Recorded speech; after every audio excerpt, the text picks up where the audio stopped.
Hey guys, this week's music is brought to you by Dr. Oo. He is one of the 6 acts performing at Buffalo Blog's second annual holiday party on December 15th at DBGB's. The show starts at 10 and entrance is only $5. Today's guest is DJ Cook, the sous chef of Sample Restaurant in Allentown. DJ came down, talked about his start in the culinary world, his firing line competition, and how he ended up at Sample. I have to say congrats on your win. On the, It was pretty awesome. I mean, the moment when it happened, when Bert says congratulations, like, I didn't want to. You don't want to think about that moment at all. You never really want to, like, oh, it'd be so great to win. What am I going to say? How am I going to react? So you weren't expecting him. I don't like. If you get to know me, I don't get too high and I don't get too low. Okay. So when he said my name, and my first response was kind of like the leap. Turn around, hug my friend who's just like beside himself, and like there's that blackout moment for like 10 seconds where you're just like everything, and then all of a sudden you're kind of like, okay, sorry, like Dan, like he's right there. I was like, oh, I don't want to be that guy who's rubbing it. And he was like, yeah, I crushed you, like so. I reeled it back in, but that moment was like exactly what I wanted it to be. It was great. Yeah. It was cool. Yeah, it's awesome too. Plus, the video recap, it kind of captures your excitement like right off the bat. That part, yeah, like that. I'm glad that was in that snippet. Like almost like I really like was glad to see the food, on camera. But like that moment's cool because that's always going to be there. And, like, it's something. Yeah, I mean, well, I was one of the judges, and yeah, you crushed it, man. It was tough. All three of you guys were like... That was intense. Like, from watching the first one... Yeah. Because luckily I was able to go to the first one because we cater it. Yeah. Which is great. We get to go to all these events and watch them.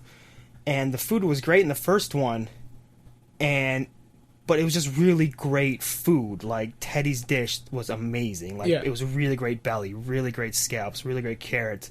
Jason's was really great Southern food. James, I know him as Jimmy, but I know he goes as James. To make pasta and to do that on that 20 minutes and roll out like a completed dish. Yeah. So I was like, I want to get a little more technical. That's just how my background is. Okay. Like I really just kind of want to like show off like different textures and manipulate. I chose beets and try to like work that. So I knew going in, if I nailed that dish, it was going to be good. I didn't expect Dan to do the same. I didn't expect Anthony to bring out like the same kind of. It was awesome. It was great. Those two guys are great. I mean, it was like that was one to win. Like that was really good to come out on top of that trio because any three of us could have won.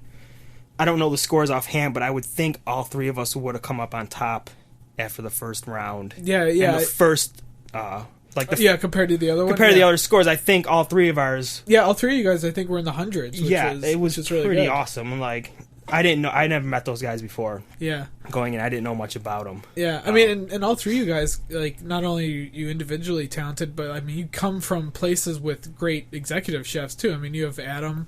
Yeah, that has a ton to do with it. I mean, Anthony has James Roberts, and then Mike Andrzejewski. Yeah, we all have a really solid pedigree. Yeah.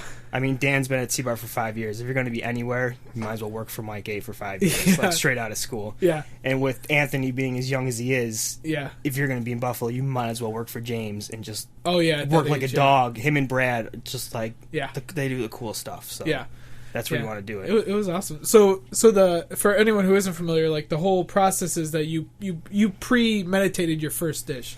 You had a chance to think about what you're going to do. Yes. How long did you did you weigh your options for that one? The day Krista sent me the invite email. Yeah. And it was kind of like a wink, wink, nod, nod. She's like, fill this out.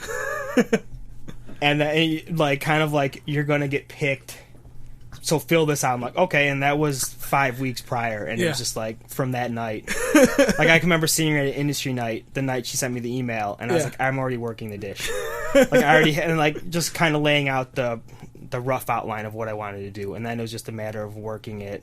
Mm-hmm. Either on Mondays because we're dark on Mondays, so like I'll go in Mondays for a couple hours, or like an hour before work, or like an hour after service winds down. Yeah, and I consciously kind of keep it away from Adam and keep away from everyone, so there wasn't like the whole cliche too many chefs in the kitchen. Like I kind of wanted it to be mine. Yeah, and then I really didn't get it on a plate till last Monday, all composed and ate it start to finish. Like so, I wanted to see like how it would eat, but.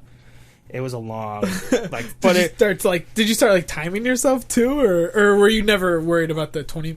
I wasn't so worried. If you've ever spent time with Adam and I, we are very list oriented.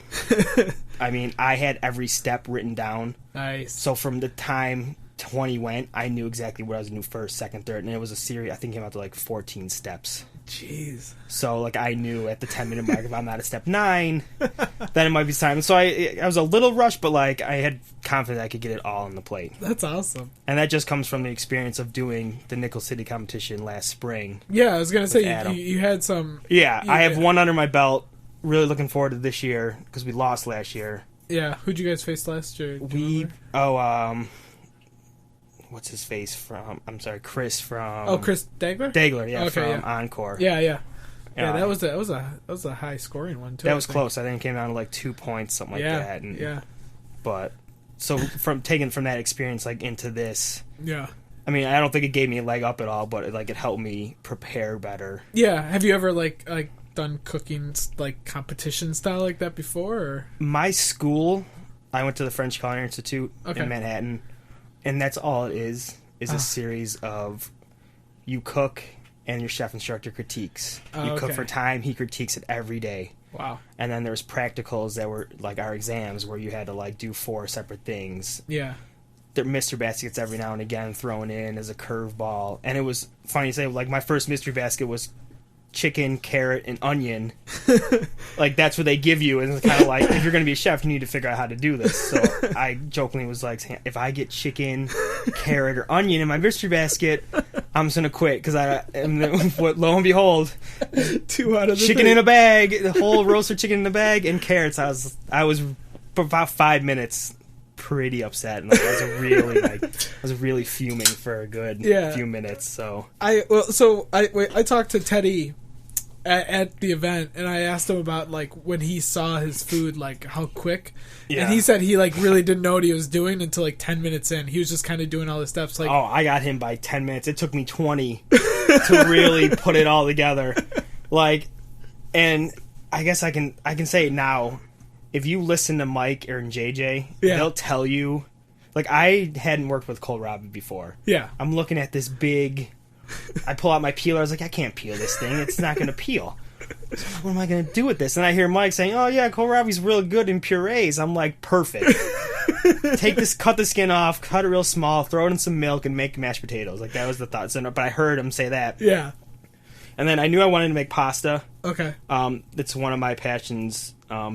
It's almost like therapeutic. Okay. When I'm in the kitchen by myself making pasta. Like, that's like, 20 minutes of my day or half hour of my day. It's just like, you're just kind of in this weird zone. Nice. So I wanted to do pasta. Like, I wanted to show these, the judges, the audience, all the other chefs there that like I have the skill. And it's like one of the things I pride myself on. I can roll out this pasta. So I did the pasta.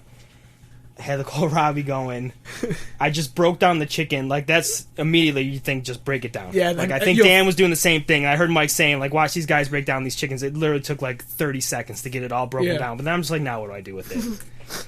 And like, I wanted to just forget it, so I diced it up real small, threw it in a pan, and I just kind of wanted to forget it. And like, to my detriment, I think you and Brian said it was a little dry. Yeah. Because it was just kind of like the forgotten ingredient.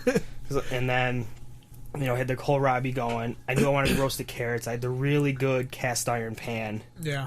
Which was a huge advantage. I mean, it turned out really well for the first round. It was great for the carrots. Yeah. I think at the 20-minute left mark, a dish started to come together in my brain. I was like, all right, I'm going to make like a really light pasta without like a real sauce. I don't want a real heavy sauce because I'm going to have like this weird puree on the plate. I'm going to have these carrots. So it wasn't the most cohesive plate, but I knew I could sell it. Yeah. As such, and if it tasted really good, you'd almost forget that it really didn't make a whole lot of sense. Because you don't go out and order pasta and expect to have like a mashed potato with it, and like, but you can spin it. Oh yeah, it's a kohlrabi puree, and I did put ricotta cheese in it, to make it a little smoother and like give it like not such a starchy. No, I mean it was really good. Right. I mean it tasted like a butter almost. Like it was fantastic, But yeah, like, it took me a good 20. And, like, it made it worse is hearing Mike and Jay just saying, oh, yeah, Dan's rolling out the Ballantine. I'm like, he's making a Ballantine? Like, I haven't done this since school, and it took an all-day process. Then you hear him pulling out, he's pulling out lobe of foie gras. He's pulling out black garlic. He's got truffles. I'm like, oh, my gosh. I brought fennel, I brought like a 10 can of tomatoes. Nice. Just if I wanted to make a tomato sauce. Like I had the real basic. Yeah. Like my own basic pantry. Yeah. And I think the only thing I used was apples and pancetta. Off because you're so into it, you're like, I don't have time to go over there and look. Well, I'm shocked that you could even like pick up on Mike and JJ at that point. Yeah, like you just like I don't know, like I tune everyone else out. Yeah, but you can always kind of hear them. But like people ask me, how do you cook in front of Nickel City's like 200? Yeah, this one's like 100. I'm like, I don't know. You just when you're in it. Yeah, you don't have time to worry about it. Like, it's what we do every day. So you're just kind of stuck in it, and, like, it's like being in the weeds for 45 minutes. Yeah. Like, nothing around you else matters. That's awesome, man. Yeah, well, it was an awesome show. I was very lucky I got to judge that one, because it was some serious food. I was glad to see you, Kevin, and Brian as judges. Yeah. We had a nice, I get why they pick local celebrities, and I think they're really good, and they've been doing it for a long time, so they are really knowledgeable. Yeah. Like, Kristen and Nelson are great. Yeah. But I like to know that, like, someone like yourself who's passionate about food is critiquing my food. A local chef, great. Like, that's Brian, a no-brainer. Yeah. You got to get someone who's, like, really good to judge your chef, or judge your food. And then having another respected food writer, that's what he does. Like, he eats food and stuff, so it's really cool to, like, hear...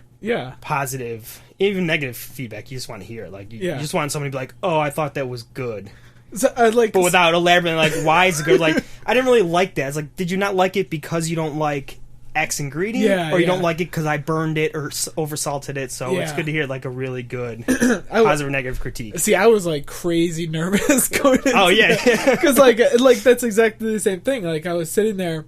And I remember I made sure I was still eating when Bert came over so that he couldn't give me the microphone first, so I at least could wait for Kevin and Brian.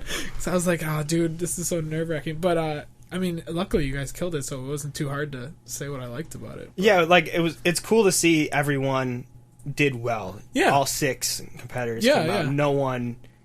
flopped. Yeah, no one tanked. No one's like, I didn't finish, because that's just that's gotta be completely crushing. Yeah, and it's a show. Like Krista puts on a show. Like that's what she wants it to be. Like there's an audience, and they paid money for these tickets. So I was surprised how sad I was that we had to fire Anthony. It's brutal because I was like, oh my god, he's standing right here. Like it's awkward. I gotta look at him. Yeah, But yeah, I mean, it was really cool. I'm looking forward to the finale, which should be. I mean, you and Teddy. It's gonna be a pretty intense. Yeah, battle. it's pretty awesome. I knew when he won the first round, I was watching it with Chris. I went to high school with Chris and Pete. Yeah, we were actually good friends in high school. Like we actually like met because our girlfriends were like best friends. So we just kind of like. Yeah, hey, you have to be friends with these guys because you're always with your girlfriend in high school, and they're always around with their friends. So you just get this. And then we kind of lost touch. Like, I was a year ahead of them, so I went off to college. Yeah. Started working and just kind of lost touch. But when I relocated back here, people are telling me, like, yeah, this Lloyd taco truck's really good. I'm like, cool, there's a food truck in Buffalo finally. And it's, like, supposed to be really good. And then I see Pete Semino's owner. I'm like, holy crow. Like Pete Semino I went to high school with. And then, like, we reconnected, actually, last year at their Nickel City event. Nice. So as I'm watching it and Teddy wins, I'm like, oh, how awesome is going to be if I can make the final.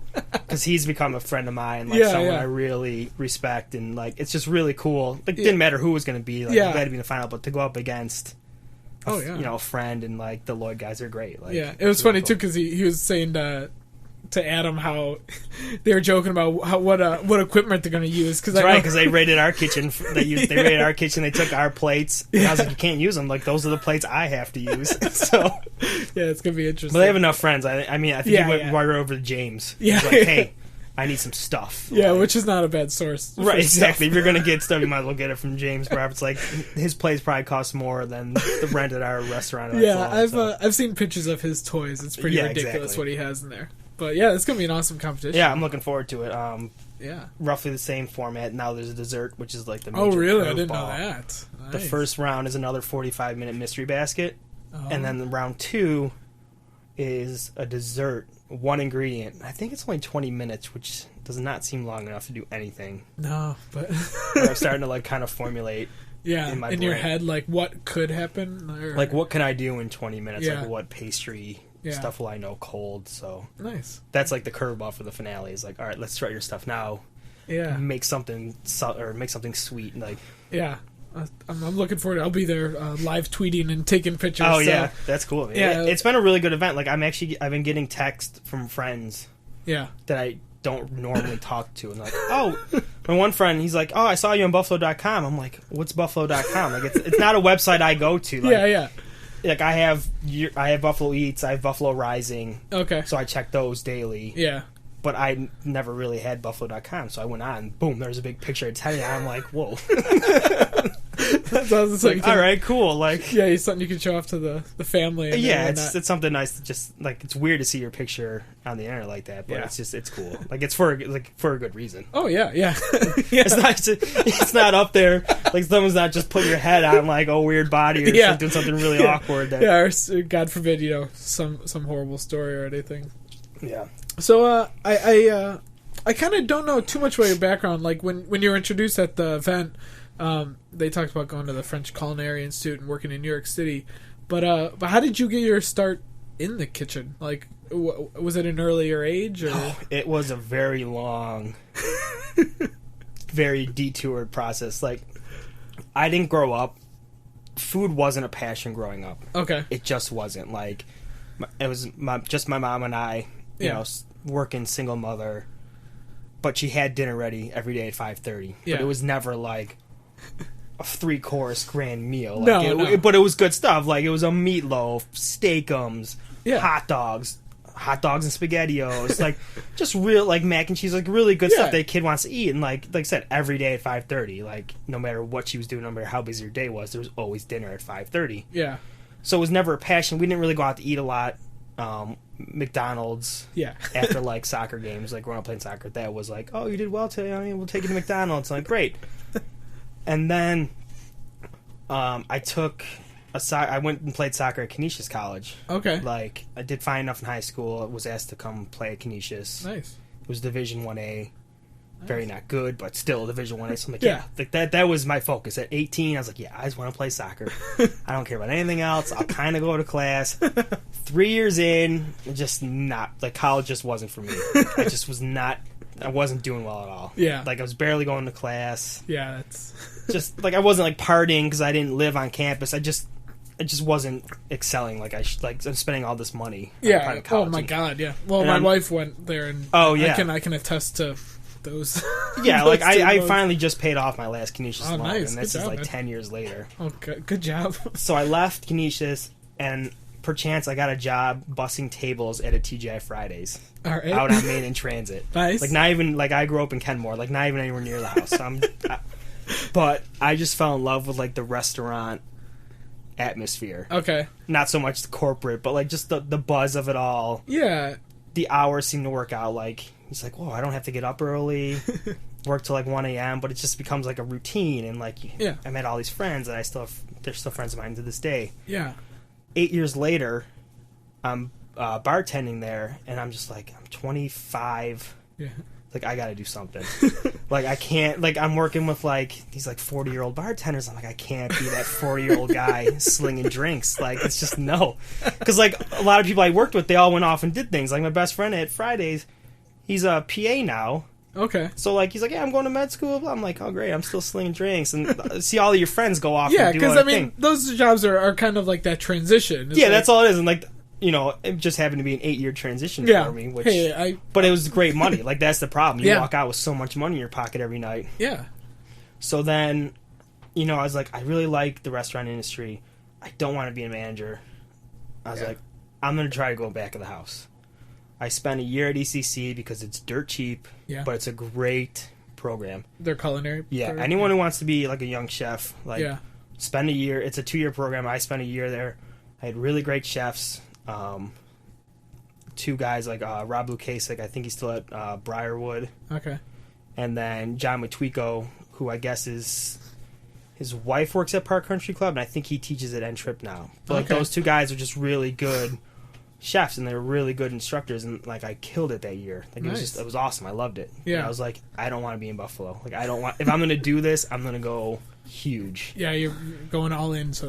All in. So I took out the biggest loan in my life that my children will probably pay off if I have children. But it's like, I'm doing it. I'm going all in. went to the FCI, interviewed, got in, and just went. That was it. Like from there on, like that was a year program. Well, right in the middle of Manhattan. Yeah. What about FCI that stuck out to you? I mean, because like obviously there's like CA and all those other places. I was 25 and I didn't really want to commit. Like I didn't want to do like college again. Like the CIA is an awesome institution, but it's a 2-year program. Okay. You kind of have to live in like dorms. All right. And the FCI is like a 1-year program. There's no classroom. Okay. Like you cook from day one and you learn and you're writing as you're cooking. Like there's no, you don't sit at a desk ever. Nice. You're just in kitchens and it's just like an expedited process, but you learn everything you need to learn. And, but you're almost not like, they don't treat you like a student. Like they treat you like, you know, a young line cook. Like you're getting paid. Obviously you're not, you're paying them thousands, but it's awesome. I couldn't have had a better experience. Nice. It was great. So in this like period, are you yourself becoming a more adventurous eater and more interested in food? Yeah, or? like it started like the 1 year at ECC. I was like, I just started eating everything, like trying everything, eating everywhere. Like any local buffalo, I was like, I'm just doing this. Like this is a passion now. Like you're doing like almost R&D.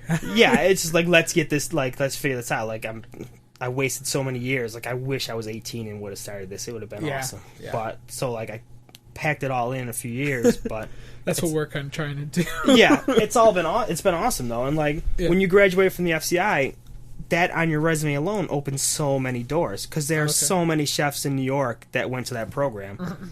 Like Todd English, Bobby Flay, David Chang, who's one of my huge inspirations. I've met him through FCI events. He went there. April Bloomfield of Spotted Pig, like just all these doors open, and it's just like not you have your pick of jobs, but you kind of do. But granted, you're the grunt right out of school. But like my first job was at Craft Bar for Tom Colicchio. I spent 6 months there, just as like a salad grunt. But it was awesome. Like where else would you want to be? Yeah, as a kid right out of school and right in the middle of Manhattan. That's crazy how like. And I mean, it's not a short time, but 2 years basically. And you're already working in some pretty awesome places. So you stayed in New York for a little while. I was there for 5 years altogether. Wow. Worked at 3-4 different restaurants. Okay. I had a hard time finding like my niche, or like people say your voice as a chef. Yeah. Like I couldn't quite figure out what I wanted to do, but I worked at some really great places and met some really great chefs and had some really unbelievable mentors. Nice. And it's so cliche, but the relationship I was in ended in New York, and the personal life just kind of like went up in smoke. So I was like, do I stay here by myself? Yeah. And just really don't have 2 nickels to scrape together, or do I like regroup? Yeah. I have a great family, great, come home. My mom's like, yeah, just come home. We'll sort it all out. And here I am 2 years later, still enjoying Buffalo and doing just almost fell into sample for the past 15 months. It's been awesome. Yeah. We've only heard. I mean, we went like probably a couple of years ago, and unfortunately, with the nature of our blog, we don't get to revisit too many places because I still have like a wish list of like 120. But, there's sample, so many places you want to go to and check out for sure. But like sample is like really high up on my we really need to revisit that place and check it out. But it's been especially also since you live right around the corner from it. It's like right here. So. Yeah, you can you go to the end of my street and you look down and there it is. There it is right there. Yeah. But I mean, was there ever a part of you that like considered staying in New York? Because I mean, New York and Buffalo are like. It was hard. Like I was working for Nate Appleman at the time. Okay. I helped open Polino's with him, which was just a huge, project. Just a huge So from the start. From day one. Like I was at Rouge Tomate, which we won a Michelin star, and it was just really great, high end, like right in the middle of Midtown, like power lunches, nice, 8-course tasting menu dinners, people not even caring about money. We did a ton of celebrities, just one of those places. Okay. But then Nate was coming to New York, and there was such a buzz. I was like, I really admire this chef. I've been following him in San Francisco. Yeah. So I'm gonna take the shot. I interviewed them. I got the job. Yeah. So I was there from day one. He put this great staff together, but then the restaurant from the time I was hired to 3 months later, it just morphed into like this totally different restaurant. Just this massive food factory. We were open like 16 hours a day. Jesus. And it was so disappointing. I was going to stick it out, but then, everything that happened, I was like, I'm going to leave. And like, I guess fortunately, like, I think he left shortly after. Like, it all just kind of blew up. Like, he left, his whole staff left. I see. But at the time when I was like debating, I was like, yeah, I'm gonna stay here. I'm gonna rent some dirty room in like the worst area of Brooklyn. It's all I can afford. Take a 3-hour commute. Yeah, like my commute was always an hour anyway. I was like, I'll just go live in Bushwick, or I'll go live farther down by Coney Island. Just find some little dirty basement room and just stick it out because like this is what I really want to do. But I was like, I can't. I couldn't. Yeah. Like, I couldn't talk myself into it. I was really. Like close to turning 30, I was like, you know what? I don't have any money. Yeah, I have no savings account. Like I have nothing. And it's like almost like that core life crisis. Like, I really need to like start planning my future. Like I really need to start putting some money together. So I was like, it won't be the worst thing to come back. No. And like I said, the first place I worked bombed miserably. Okay. The Blue Buffalo. Oh, on Pearl Street. I remember it. I never went to it. It wasn't open long enough for anyone to really go to it. Like, that was like, I got home like on a Tuesday and I took that interview on a Wednesday and I was hired on a Thursday and I started the following Monday. I was like, I just need to like, I need to do this. And it just was awful. I remember, I remember seeing it online, like the name. Yeah.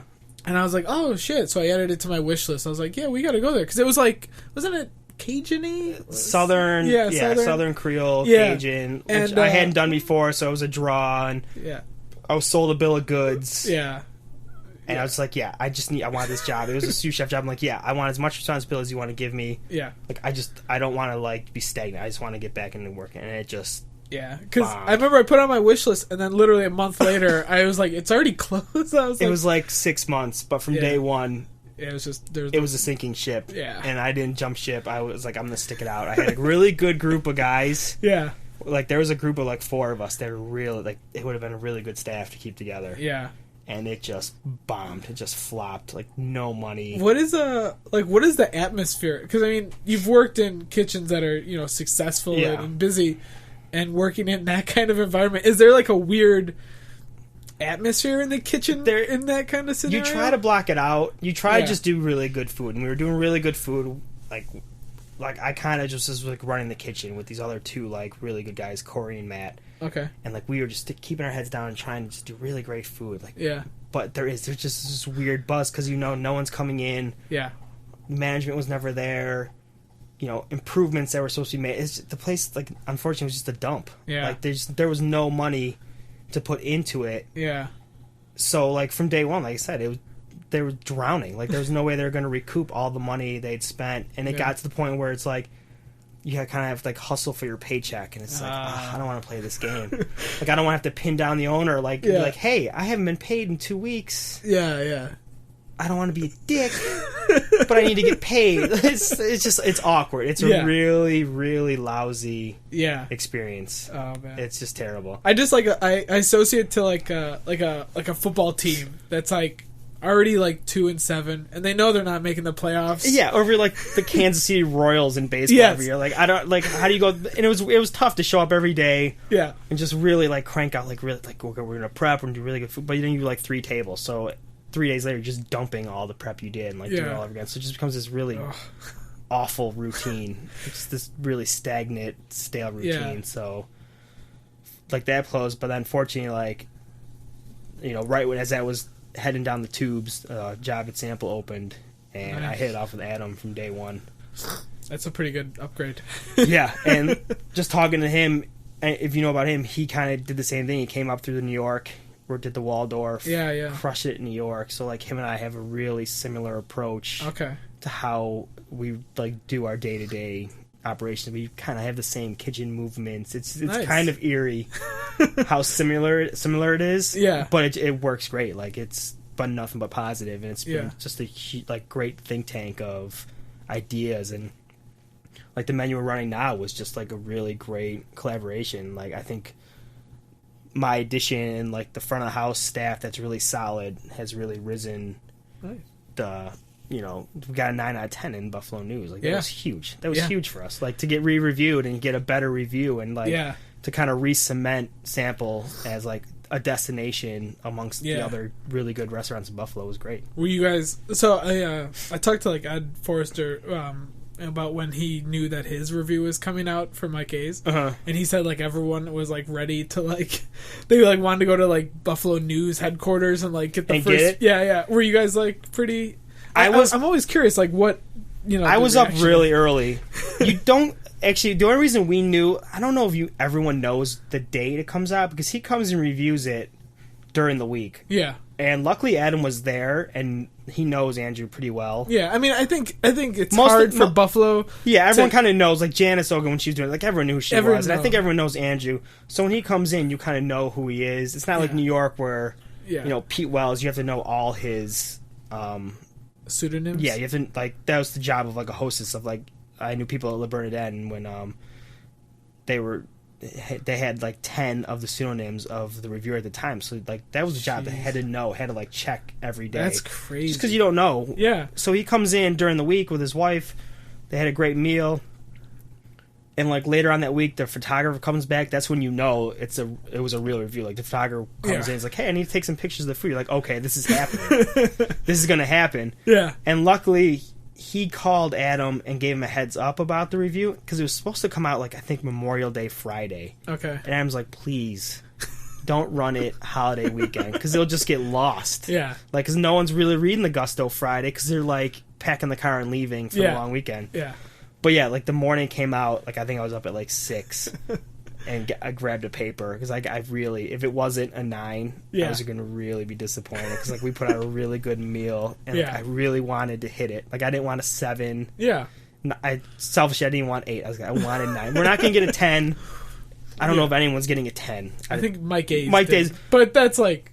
But like the white linen, like they are like that's the spot. I knew we were gonna 10 because it's not our style. But a 9, that was huge. It was great. Like, that's what we wanted. But yeah, that morning off, you're a little like I was part of some reviews in New York, and like you sweat it because you live and die. Well, yeah, New York restaurant reviews. I mean, like you said, the critics have to have like fake names under the reservations. They have to sometimes wear like disguises. They come more than once. I think that's people don't understand. Yeah, they do the 3 visit. They either come 3 or 4 times. I think 11 Madison or Liberty. One of those is getting re-reviewed. Oh, really? And they know they're in the process because they've seen the guy. Jeez.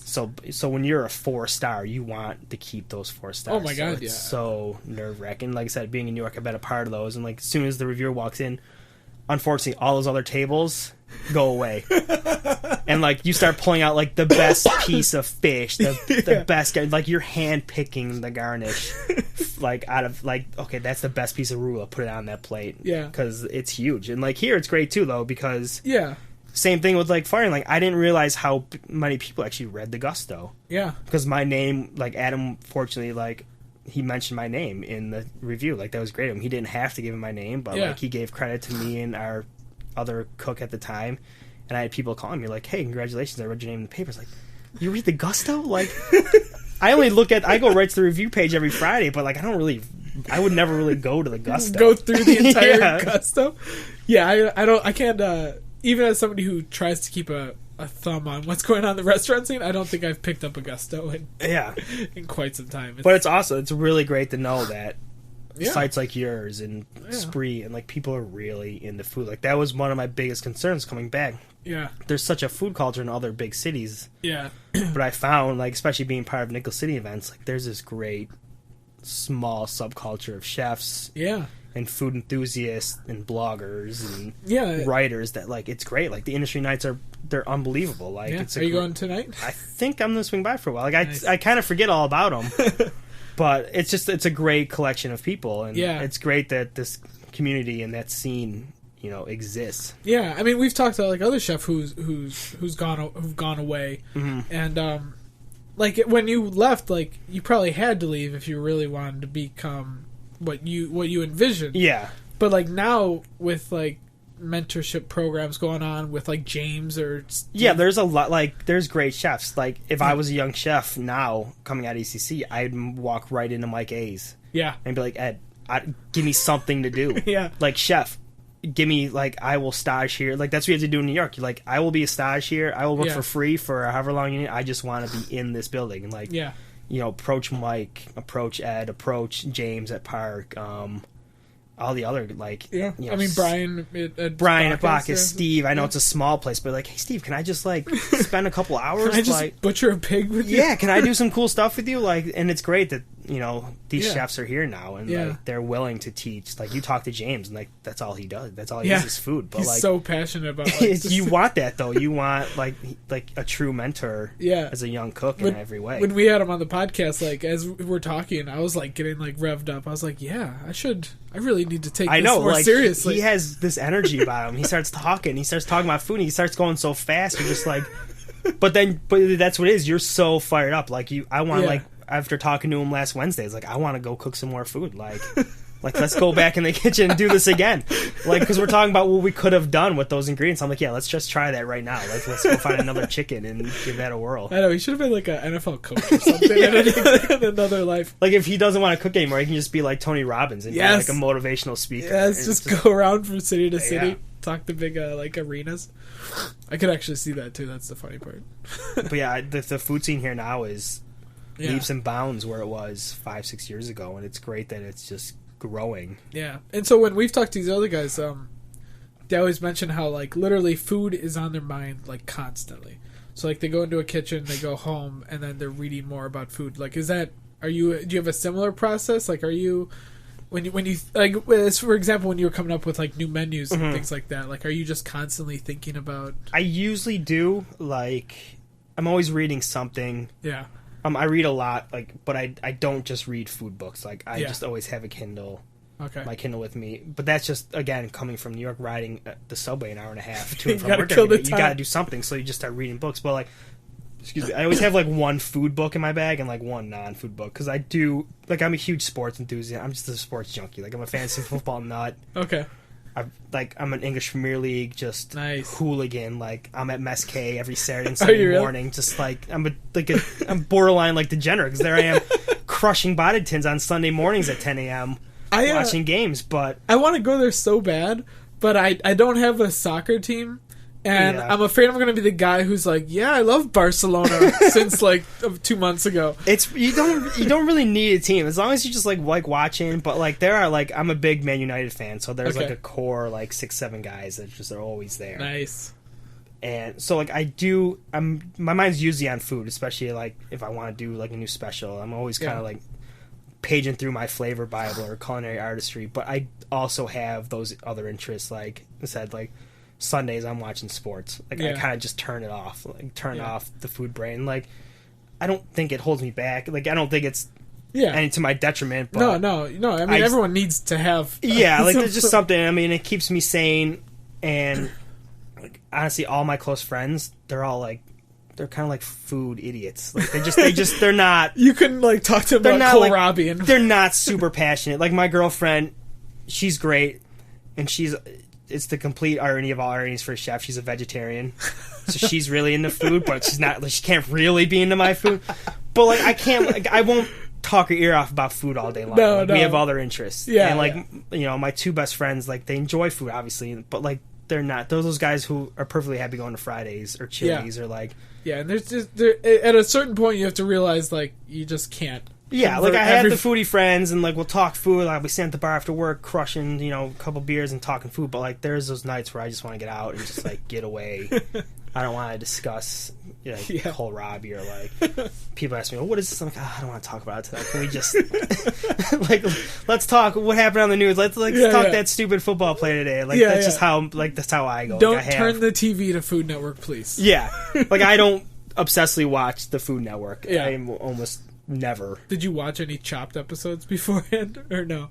I'll admit that I watched Chopped episodes because I do now and again. I do like that show. I am guilty of being a Top Chef fan.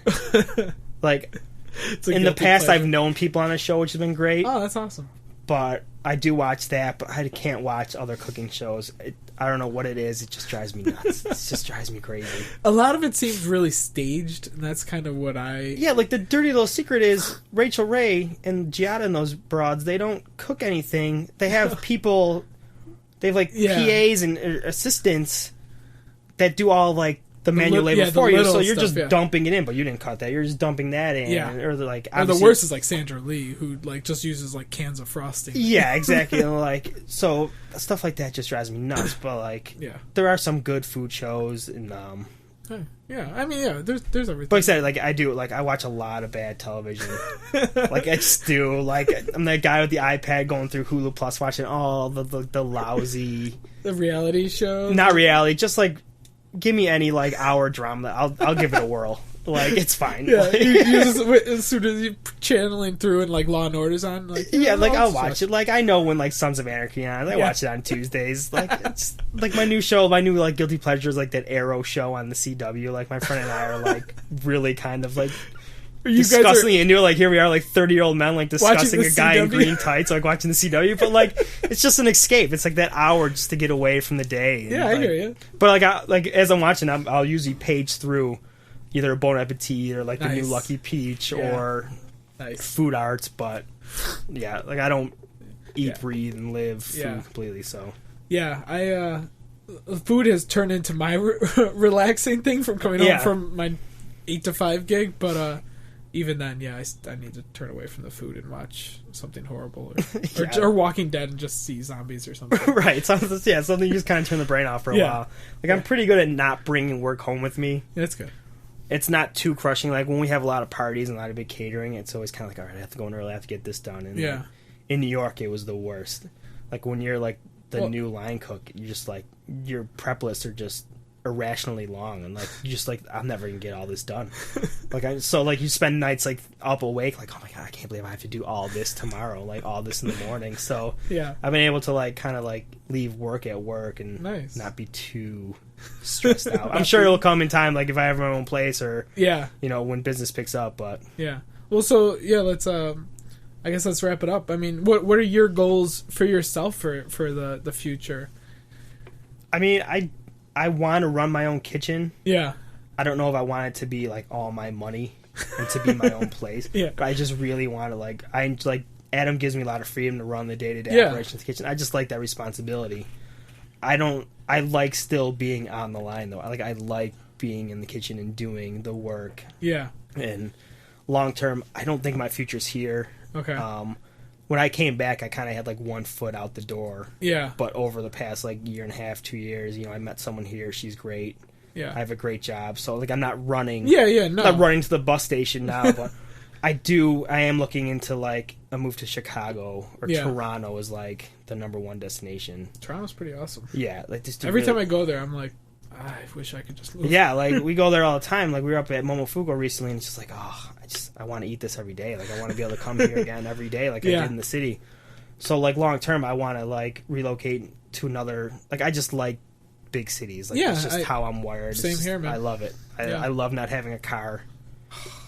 I don't have any desire to own a home. Yeah. Like people are like, oh, how do you pay rent? I was like, I don't know. It's great. I write one check a month. Something breaks, I call a guy and he comes up and fixes it. I don't have to worry. Yes, like I like it. Yes. Like I'm sorry. Like I'll write that check all day. Yeah, me and my wife think the exact same thing. We're like, man, if we like never have kids, we can just live in a cool apartment for the rest of our life. Unfortunately, like I don't have a family. And like, yes, I do want a family in the future, but like long term, professionally, like I do just want to run my own kitchen. Yeah. Like I said, the ownership aspect is scary because like so many restaurants fail. Yeah. But to just be able to like run a great kitchen, a staff of like 10 guys, just like who are just all in and just as committed as you and just doing great food, like that's like the general long term goal. Yeah, I mean, I think that's probably every just to be able to have your voice. Like back to the firing line, like I wanted everyone to realize like this is huge. Like we're the guys. We don't really get out there. Yeah. In the forefront, like people come in and eat sample, like, oh, Adam, your food was great, and like, yes, it's his food, but there's dudes he's not cooking it every day, like he just can, like it's nothing against him, like, but I'm the guy, like, pumping out the prep, so like to roll like my own food and have like my voice and like this is like what I want to do, so that long term like have your own kitchen, like my menu, and like, but still, I don't ever want to be that clipboard chef. Like I don't want to work at like a huge like hotel where all I'm doing all day is like making lists and bargaining people. I still want to be able to get in there, so that's the long term goal. Nice. Well, good luck with it. And, and keep killing it at Sample, man. You guys are doing a great job. Yeah, this has been a great platform. I mean, just being able to get our names out there. And Adam always says, like, if you can show future employers in print or online, or like this is just, it's a great resume boost. Like, this all I wanted it. That's all I wanted it to be, was like another notch on the resume. Win or lose, like, yeah, granted I want to win, but like, how many chefs, excuse me, have like their food on the internet? Yeah, and they like reference pictures, like, oh yeah, this was the dish I did. Here it is, and here's a great picture by a professional photographer. Like, it's not just like you're pulling up on your phone or like your Instagram, or it's on your Facebook page. Like, it's on a real website. Yeah, so. Somebody types in your name on YouTube, and now and like there it is. There's a video of like the food and me irrationally jumping up and down, like loving life at that moment. But thank you so much for coming down. It was really cool. I appreciate you coming down and getting to meet with you. And like I said, I enjoy your website, so now it's gonna be cool to actually be on it. And well, thank you. Just so again, much. I like the people where get out there. We get our names out there. It's great for chefs like Teddy and I and Anthony and Dan. Like, now we're part of this small culture of people. Yeah, and I that's really what the podcast is about. Is kind of trying to show people the names that they maybe they don't know, but they have cool stories and they have are worth talking to. So. Yeah, I appreciate it so much. Thanks, man. Right, no problem.